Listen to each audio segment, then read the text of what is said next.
एक राइट सूंड के गणेश, एक लेफ्ट सूंड के गणेश। राइट सूंड का जो गणेश होता है वो घर में रखा जाता है और लेफ्ट सूंड का जो गणेश होता है वो अपने ऑफिस में, व्यापार की जगह पर, दुकान में, धंधे में, पानी में, सर्विस में, नौकरी में लेफ्ट सूंड का गणेश रखा जाता है। जिसकी दुकान, व्यापार, व्यवसाय में अगर राइट सूंड का गणेश रखा जाता है तो लक्ष्मी आती है पर टिकती नहीं।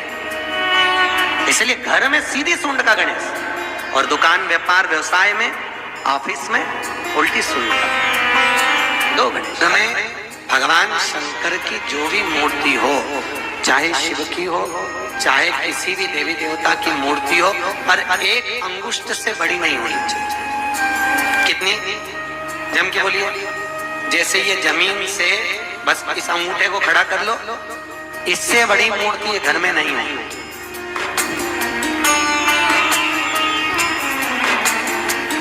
अगर इससे बड़ी मूर्ति हमारे घर में होती है तो उसको सेवा की जरूरत मंदिर जैसी पड़ती है। कैसी सेवा चाहिए फिर? मंदिर जैसी। अगर इससे छोटी मूर्ति है तो आप उसको शक्कर का भोग लगा दो, खड़ी शक्कर रख दो, मिश्री रख दो, गुड़ रख दो, तुम्हारी मर्जी पड़े कैसे भी कपड़े पहना दो। अगर छोटी मूर्ति है तो भगवान को कैसे भी आप घर में रख सकते हो, पर इससे जहां मूर्ति बड़ी हो गई तो उसको बड़ी सेवा की जरूरत पड़ती है। और हमेशा याद रखो, शिवलिंग घर में जो शंकर भगवान का शिवलिंग होता है वो कभी पोला नहीं होना चाहिए। वैसे तो हिंदू धर्म की शास्त्र रीति कहती है कि घर में कोई भी मूर्ति पोली नहीं होना चाहिए, किसी भी मूर्ति को पोला नहीं होना चाहिए। लक्ष्मी जी हो तो ठोस हो, गणेश जी हो तो ठोस हो, देवी देवता, लड्डू गोपाल, कृष्ण, राम, सीता, कुछ भी तुम्हारे घर में हो तो वो पोले नहीं होना, अंदर से खाली नहीं होना चाहिए। जो मूर्ति घर में पोली होती है उसके घर में 1 रुपए कमाओ, 1.25 रुपए खर्च वाला काम चलता रहता है, कभी जिंदगी में पैसा नहीं जोड़ता। घर पोला की पोला ही रहे, कितना भी तुम कमा कर लाओगे तो भी घर में दिखेगा। और किसी के घर में अगर मूर्तियां अगर ठोस है, मूर्ति अंदर से अगर भरी हुई है तो अगर 2 रुपए भी कमाएगा तो घर में बचत दिखेगी। और अगर घर में मूर्ति पोली है तो कितना भी कमाएगा वो खाली की खाली ही दिखेगी। कई लोग कहते हैं महाराज जी हमारे घर में बरकत नहीं दिखती है, मेरा पति कमाता, बेटा कमाता, बड़ा बेटा कमाता, खूब कमाता, पर घर में पैसा नहीं दिखता, घर में पैसा नहीं दिखता। तो टिके कहां से? जरूर तेरी तिजोरी में, जरूर तेरी पूजन में कोई लक्ष्मी जी की मूर्ति या गणेश जी की मूर्ति या किसी देवता की मूर्ति पोली होगी, इसलिए घर में लक्ष्मी टिक निकले। घर में पैसा बना, मूर्ति ठोस। कैसी मूर्ति होना चाहिए? जम के बोलिए, ठोस, पोली नहीं होना चाहिए। तो महाराज पोली मूर्ति का क्या करें? तो कुछ मत करो, मेन लाओ बाजार से, राल लाओ या मेन लाओ, कुछ भी मेन लाकर, मोम लाकर, वो मोम नहीं होता, उस मोम को पिघलाकर उस मूर्ति के अंदर भर दो। और मूर्ति ये नहीं कि अपने को पोली है तो घर से बाहर निकाले, उसको ठोस करो, ठोस। अगर मूर्ति पोली रहती है तो 2 क्रम होते हैं, एक तो लक्ष्मी नहीं टिकती, दूसरी घर में कोई ना कोई व्यक्ति एक ना एक बीमार पड़ा ही रहता है। एक ठीक होगा, दूसरा बीमार पड़ेगा, दूसरा ठीक हुआ। भगवान शिव की कथा कर रही है। सुंदर मोर वन में, मोर गांव में एक स्त्री को जो रोता हुआ देखा था, बिलखता हुआ देखा था श्री नंदीश्वर ने।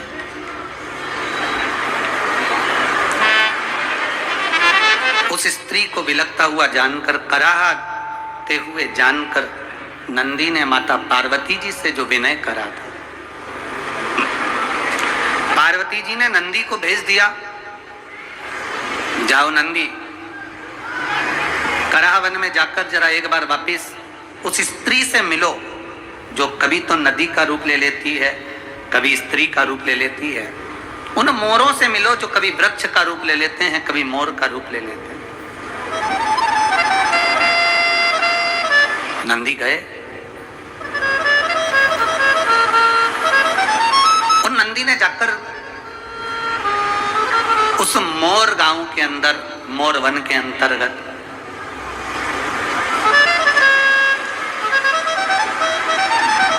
नंदी कुछ देर बैठे।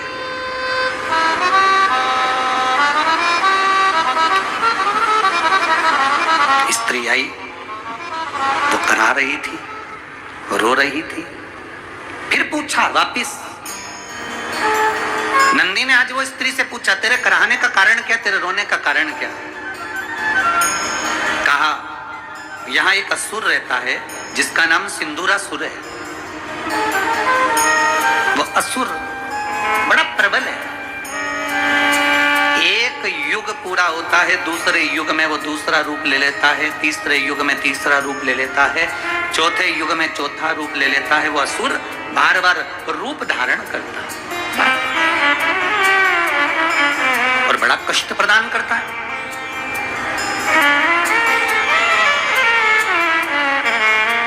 स्त्री ने कहा, ये जितने वृक्ष हैं ये मोर का रूप लेते हैं, कभी वृक्ष का रूप लेते हैं, क्योंकि ये असुर बार बार कष्ट देता है। ये सिंदूरासुर बड़ा बड़ा प्रबल दैत्य है। हम बड़े दुखी हैं, बहुत कष्ट है। तुम शंकर जी के नंदी हो। उस कराह नदी ने कहा, उस कराह स्त्री ने, कराह नदी ने कहा, शंकर भगवान का नंदी हो, शंकर भगवान का गण हो, शंकर भगवान का नाम लेने वाला हो, चाहे शंकर भगवान की स्तुति करने वाला हो, चाहे शंकर भगवान के नाम का उच्चारण करने वाला हो, अगर उसका भी दर्शन इस पवित्र भूमि पर हो जाता है तो ना जाने कितने असुरों का संहार तो वैसे ही हो जाता है। वैसे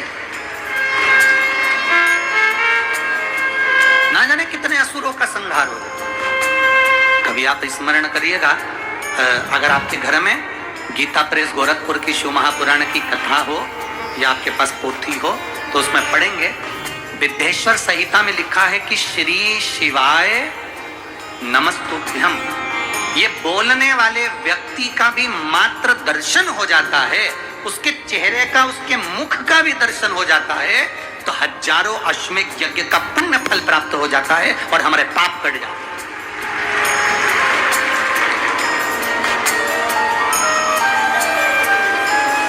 अब लोग हमसे कहते हैं, महाराज जी एक बात बताओ कि इतनी सारी भीड़, इतने सारे भक्त इकट्ठे कैसे हो जाते हैं? हम स्पष्ट कहेंगे, आप लोग यहाँ श्री शिवाय नमस्तुभ्यम बोलते हो, अपने अपने घर को जाते हो, या तुम्हारे यहाँ टीवी चल रही हो, उस टीवी पर जब तो रहते हैं घर में, केवल 31 मूंग के दाने लेकर जाइए, 31 चावल के दाने लेकर जाइए और 31 ही बेलपत्र लेकर जाइए। जिस दिन सोमवार की अष्टमी हो, कौन से दिन? सोमवार की अष्टमी हो, उस दिन शंकर जी के मंदिर में जाओ, 3 चीज लेकर जाओ, मूंग के दाने, चावल, बेलपत्र। चावल जो 31 लेकर गए हो, अपनी कामना कर कर शंकर जी की देहली पर रख दो, चौखट पर, कहीं पर भी एकांत में उसको रख दिया जाए। मूंग के जो दाने लेकर गए हो 31, वो नंदी के पास में, जो नंदी का पांव ऊंचा रहता है उस पांव के पास रख दीजिए। और जो 31 बेलपत्र लेकर गए हो, वो 31 बेलपत्र अशोक सुंदरी वाली जो जगह है, आपको पहले बताया है कथा में, अशोक सुंदरी जी का स्थान, ये शिवलिंग, ये जलाधारी जहां से पानी बहता है, उसके बीच में एक मोटी सी लाइन होती है जो शंकर भगवान की छोटी लड़की अशोक सुंदरी का स्थान है। शिव जी के 13 बच्चे हैं, 13 बच्चे में सबसे छोटी लड़की अशोक सुंदरी यहीं पर विराजमान होती है, जहां से पानी नीचे गिरता है। प्रत्येक शिवलिंग के सामने एक मोटी सी लाइन होगी, उस मोटी सी जो लाइन है अशोक सुंदरी, वहां पर जो 31 बेलपत्र लेकर गए हो, अपनी कामना कर कर पीला चंदन, लाल चंदन लगाकर उस पर समर्पित करते जाओ। उसकी डंडी जहां से पानी बहता है उस ओर होना चाहिए। आप निवेदन कर कर देखो, एक सोमवार की अष्टमी पर कर कर देखना, दूसरी सोमवार की अष्टमी आएगी, अपने आप आपका काम हो गया होगा। बाबा से निवेदन तो करो, क्यों भटक रहे? एक मात्र शिव मंदिर में झाड़ू लगा रही हैं अहिल्याबाई, साधारण सा भाव है, केवल एक झाड़ू। कई लोग कहते हैं, महाराज जी आप कहते हो मंदिर में जाकर झाड़ू लगाओ, पोछा लगाओ, तो जो हमने मंदिर में रख रखा है, स्वीपर आदि आदि जो भी सेवा करने वाला है, काम करने वाला है, वर्कर है, वो कर रहा है, तो हम क्यों करें? अरे भाई एक बात याद रखना, आप सबसे पूछना चाहूंगा, आप लोग कहते हो कि मंदिर की सफाई जो वर्कर रखा है उसे करना चाहिए, मंदिर की सफाई जो पुजारी रखा है उसको करना चाहिए। मैं आपसे पूछना चाहता हूं कि आपके घर में जो तिजोरी है, दिवाली पे उसकी सफाई कौन करता है? नौकर करता है? अरे बोलते तो जाओ। नौकर करेगा? नहीं। वर्कर करेगा? नहीं। स्वीपर करेगा? नहीं। तिजोरी की सफाई कोई दूसरा नहीं करता, तिजोरी की सफाई हमें करना होती है। उसी तरह मंदिर की सफाई ना पुजारी करे ना कोई वर्कर करे, जो दर्शन करने जाए वो करे, क्योंकि ये तिजोरी है, हम यहां से हमें मिलता है, ये मेरा देव अधिदेव महादेव देता है। और धतूरे का फूल,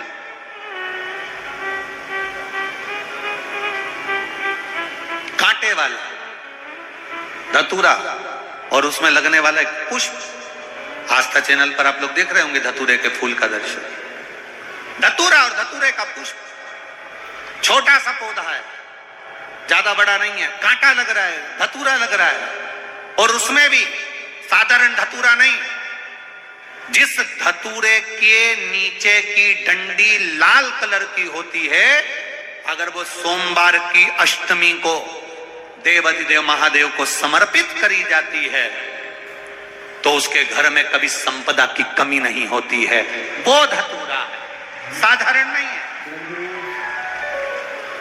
धतूरे में भी लाल डंडी, जैसे धतूरा गोल होता है उसके नीचे छोटी सी डंडी, देखा है आप लोगों ने? अरे देखी कि नहीं देखी बोलो? धतूरा देखा है ना? धतूरे के अंदर एक नीचे छोटी सी डंडी होती है, जब तोड़ोगे तो वो डंडी का कलर अगर लाल है, वो डंडी का कलर अगर लाल है, और कभी हम तो कहेंगे जैसे बड़ी बीमारी जिसको हो जाती है, लीवर, किडनी, कैंसर आदि आदि बड़ी बीमारियों से जो जूझ रहा होता है, प्रयास करो, प्रयास महामृत्युंजय का जाप कर कर, महामृत्युंजय का स्मरण कर कर, एक लाल डंडी का धतूरा प्रयास करना, एक धतूरा मिल जाए या 5 धतूरे मिल जाए किसी भी एकांतेश्वर महादेव पर, जो शिव मंदिर एकांत में हो, जहां कोई जाता आता नहीं हो। वैसे तो अब बहुत मुश्किल है कि ऐसा मंदिर मिल जाए जहां कोई जाता आता नहीं हो, पहले की बात दूसरी है, अब बात दूसरी है। फिर भी कहीं आप रोड पे से निकल रहे हो, एकांतेश्वर महादेव अगर आपका दिख जाए, बहुत बीमारियों से ग्रसित हो, तो भी महामृत्युंजय जाप का स्मरण कर कर या किसी